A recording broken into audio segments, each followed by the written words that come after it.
High বন্ধুরা, আমি আবার চলে এসেছি আমার অমৃত সন্ধানী চ্যানেলে একটা নতুন রিডিং নিয়ে।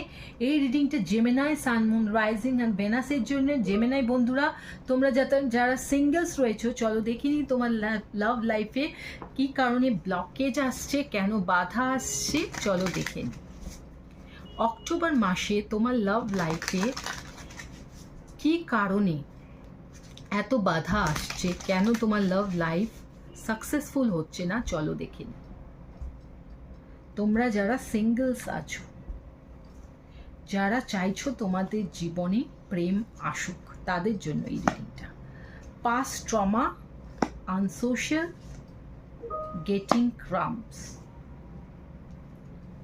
তো জেমিনাই বন্ধুরা, আমি দেখতে পাচ্ছি যে তোমার লাইফে হয়তো পাস্টে কোনো ট্রমা রয়েছে, এমন কোনো ঘটনা রয়েছে যেটাতে তুমি শক পেয়েছো এবং সেই জন্য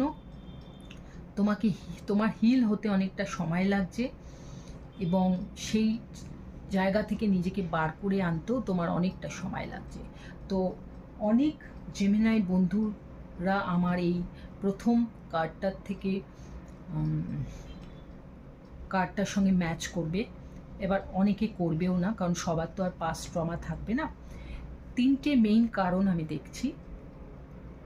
তো অবশ্যই যদি এরকম কোনো পাস্ট ট্রমা তোমার থেকে থাকে, তাহলে সেটা থেকে তাড়াতাড়ি তুমি হিল করে ফেলো, তাহলে দেখবে তুমি তার জীবন, সেটা তো পাস্ট হয়ে গেছে, পাস্টটা ছেড়ে তুমি যত তাড়াতাড়ি বেরিয়ে আসতে পারবে, তোমার জীবনে নতুন লাভ কিন্তু তত তাড়াতাড়ি নতুন প্রেম আসবে। ওটা থেকে বেরিয়ে না এলে নতুন প্রেম আসবে না। নেক্সট হচ্ছে আনসোশ্যাল। তোমাকে না অনেকটা বেশি সোশ্যালাইজ হতে হবে, অনেক বেশি বেরোতে হবে, লোকের সঙ্গে দেখা করতে হবে, নতুন নতুন মানুষের সঙ্গে মিশতে হবে, কথা বলতে হবে, জানতে হবে তাদের সম্বন্ধে, যাতে তুমি অনেক বেশি সোশ্যাল লাইফে থাকতে পারো, অনেক মানুষের সঙ্গে মিশতে পারো এবং তোমার জীবনে প্রেম আসে তাদের মাধ্যমে।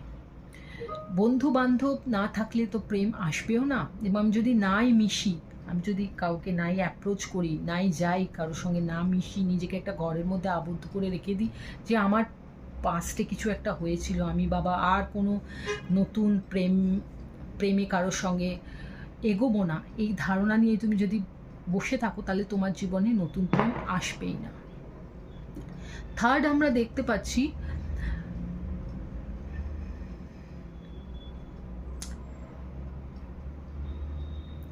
তুমি কিন্তু তোমার জীবনে অনেক বেশি কিছু ডিজার্ভ করো, অনেক বেশি ডিজার্ভ করো।